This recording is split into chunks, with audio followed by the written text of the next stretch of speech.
का मामा मावशी ताई कुठेच जाऊन का फिरायला या की नाटक बघायला हो या की नाटक बघायला हो या की नाटक बघायला अहो नेहमीच काय हो तुमची घाई कामामध्ये बिझी राही या की नाटक बघायला हो या की नाटक बघायला हो या की नाटक बघायला आम्ही इथे श्रीमती काशीबाई नवले वैद्यकीय महाविद्यालयाचे विद्यार्थी काय आजकालचे पोरं आता आपण पाहिले की पार्थने त्याचे काही मित्रांना बघितलं जे की तंबाखूचं सेवन करत होते जे की बघून त्याला काय आवडलं नाही आणि त्याच्या मनात काही प्रश्न आणि विचार होते आणि ते बघून तो त्याच्या घरी आई वडिलांपाशी गेला. आता त्याच्या घरी काय होतंय ते बघूया. थोडं पुढे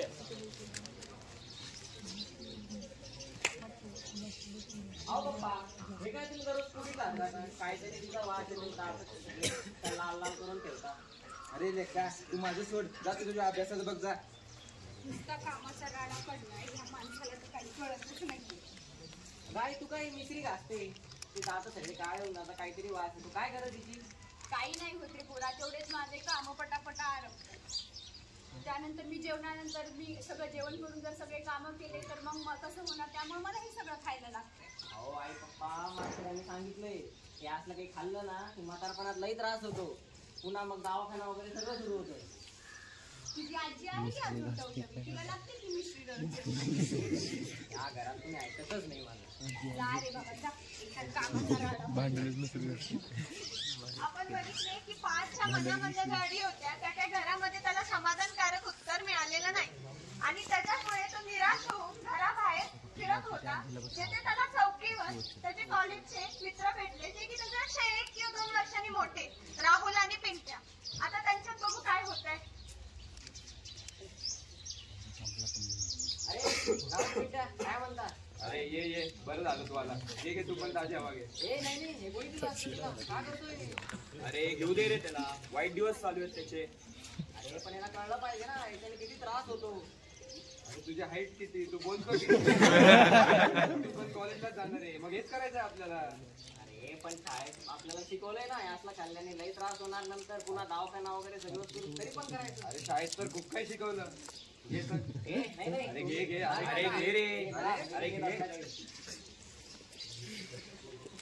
पाच त्याच्या मित्रांना बघून त्याला वाईट वाटलं कारण तंबाखूचं सेवन करणं हे वाईट आहे हे आपल्या सर्वांनाच माहीत आहे पण तरी त्याच्यावरती काय मात करू शकतो. आजूबाजूच्या लोकांना त्याचं महत्व मी कसं पटवून देऊ शकतो. त्या गोष्टीचं जे काही गांभीर्य आहे म्हणजे तंबाखू खाल्ल्यामुळे जे काही होऊ शकतं हानी होऊ शकते त्याची एक छोटीशी झलक आपल्याला बघायला भेटते जेव्हा पाच एक त्याच्या गावातल्या मंदिरापाशी राहणाऱ्या एका आजोबांना भेटतो ते आपण बघूया. अहो आजोबा.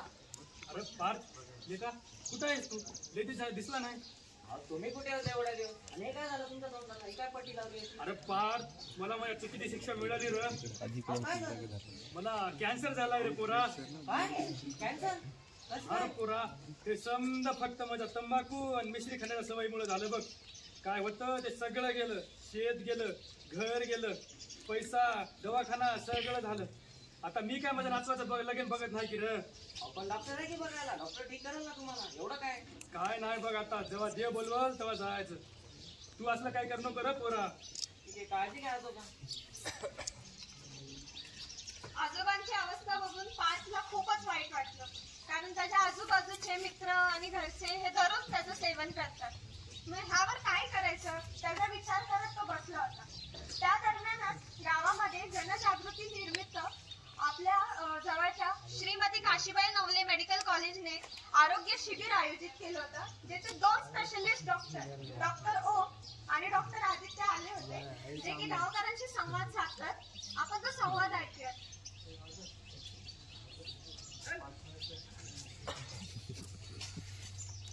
नमस्कार. बरं केलं तुम्ही इथे आलात. तुम्हाला कोणत्या प्रकारचं व्यसन आहे. मला तंबाखूचं व्यसन आहे. 6 वर्ष झालं खातोय. तुम्ही कधी सोडण्याचा प्रयत्न केला का तंबाखू. हो केला पण काय सुटत नाही. बरं या आपण तुमची तपासणी करू. तुमच्या तोंडामध्ये खूप साऱ्या जखमा झाल्या आहेत. आता तुम्हाला हे व्यसन सोडावं लागेल लवकर. कसं सोडू? तुम्ही आता दिवसातून 4 ते 5 वेळा तंबाखू खा आणि हळूहळू ते एकदम बंद होत असते. तुम्ही आता त्याचं प्रमाण कमी करा आणि निकोटीन युक्त चिंगमचा वापर चालू करा. आता गावातील बऱ्याच जणांची तपासणी केल्यानंतर असे निदर्शनास आले आहे की बऱ्याच जणांना तंबाखू आणि तंबाखूजन्य पदार्थांचे सेवन करण्याची सवय लागली आहे. त्यामुळे तोंडाच्या जखमा आणि तोंडाचे विकार वाढत चालले आहेत. शिवाय आजकालच्या तरुण पिढीमध्ये व्यसन वाढत चालले आहे. त्यामुळं बीपी आणि हृदयविकाराचे झटका यांसारखे प्रमाण वाढले आहे. शिवाय कॅन्सरचे प्रमाण खूपच वाढले आहे. त्यामुळे आता काही मामा म्हणतील की आम्ही तर खूप वर्षापासून तंबाखू खातो, आम्हाला बरं झाला नाही कॅन्सर, आणि जे तंबाखू खात नाही त्यांना सुद्धा होतोच की कॅन्सर. तर माझं हेच म्हणणं आहे की तंबाखू खाल्ल्यामुळे जो कॅन्सर होतो तो आपल्याला टाळता येऊ शकतो. त्यामुळं तंबाखू सोडा आणि कॅन्सरला टाळा.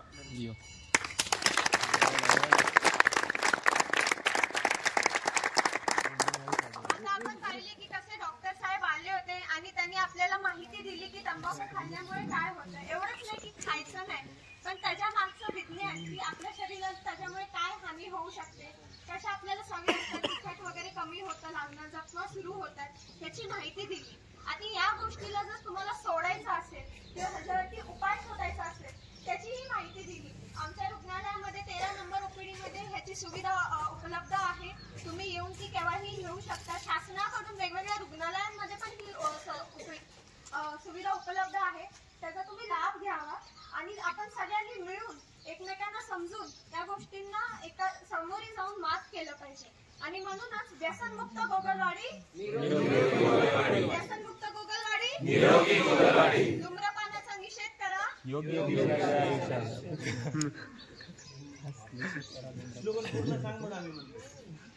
तंबाखू गुटख्याची सेवन, तंबाखू गुटख्याची क्षणभर मजा, तंबाखू गुटख्याची क्षणभर मजा, निषेध करा धूम्रपानाला, निषेध करा धूम्रपानाला.